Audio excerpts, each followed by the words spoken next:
આણંદમાં કોંગ્રેસની તાલીમ શિબિરનું આયોજન કરવામાં આવ્યું છે। આ શિબિરમાં જિલ્લા પ્રમુખોને રાહુલ ગાંધીએ પાઠ ભણાવ્યા એટલે કે લેસન આપ્યું। વોટર લિસ્ટની ચકાસણી કરવા તેમણે સૂચન આપ્યું। વોટર લિસ્ટમાં ગરબડી હોય અને એને ગરબડીને કરીને જ ભાજપ જીતે છે તેવું પણ કહ્યું। જિલ્લા પ્રમુખોને સાવચેત રહેવા પણ સૂચન આપ્યું છે।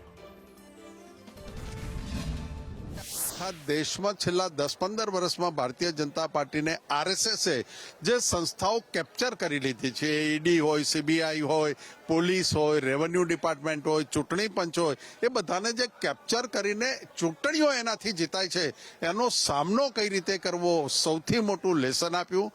ફરજી વોટર લિસ્ટ બની રહ્યું છે, અત્યારથી તમે ચેક કરો એમ કરીને ચૂંટણીની પણ તૈયારી કરી અને સંગઠનમાં જે કામ કરશે એને જ પ્રમોશન મળશે, જે કામ નહીં કરે ગમે એટલા મોટા નેતાઓ છે સાઇડલાઇન થશે। 27ની તૈયારી કરવી છે તો અત્યારથી તમે વોટર લિસ્ટ ચેક કરો।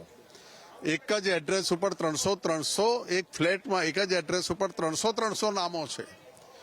ફર્સ્ટ ટાઈમ વોટર 60 વર્ષથી ઉપરના લોકોના ફર્સ્ટ ટાઈમ વોટરોમાં નામ છે।